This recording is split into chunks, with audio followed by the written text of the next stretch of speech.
a few months ago, what is referred to as the Bipartisan Safer Community Act, or BSCA, passed. It was bipartisan passing. And there's a lot of things in there. Now, it wasn't like, like everybody voted for it, but it did get some bipartisan support. Now, one aspect in that is the distribution of hundreds and hundreds of millions of dollars. If you look at and I'll put the link to this below, and we're going to cross-reference it to what the White House says, because stick with me. So ultimately, we're looking at billions of dollars that are going in, and this will break it down. 100 million here, 100 million there, 80 million there, 500 million here. But there's over $1 billion going to states that would enforce red flag laws.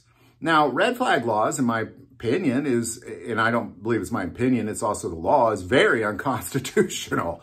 It's essentially confiscating your firearms because anybody, it could be an ex from down the road, it could be somebody at your workplace, anybody that just kind of raises a red flag about you. Oh, he said this thing and I'm worried, or she said this thing and now I'm worried. Well, they can take it upon themselves to confiscate your firearms without due process, by the way. That you hadn't made it to court yet.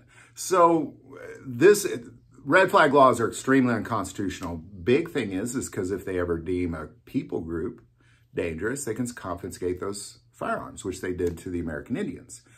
This is, if you look at if you look at historical evidence of the courts, which is what the court does, is they'll deem people groups, Christians, in Germany, they deemed the Jews dangerous. They confiscated all their weapons, and we saw how that played out. So red flag laws are extremely dangerous, and this Bipartisan Safer Communities Act ultimately was offering hundreds of millions of dollars to states to enforce these red flag laws and then give all that information to the Department of Justice. Now, here's where it changes. If you cross-reference that with the White House's gun plan, their verbiage is a little bit different. The White House says, and in quotes, they're going to accelerate and intensify this effort and demand that all law enforcement agencies comply within 60 days and send all that information to them. Well,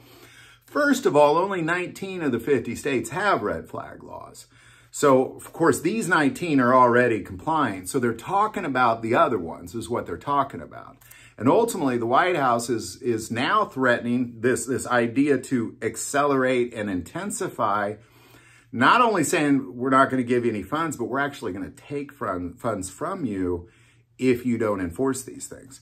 So I'm going to put the link to both of those below. So, what I'm going to recommend is you go to the Bipartisan Safer Community Act and just look at the section under red flag laws and enhancing, we're going to pay you to do this, and we're going to pay you to do that. Let's look at that section. And then also put the link to the White House plan and then look at that section. It's ultimately here we're going to pay you, here we're threatening you. It's a very big difference on how they're going about getting this business done.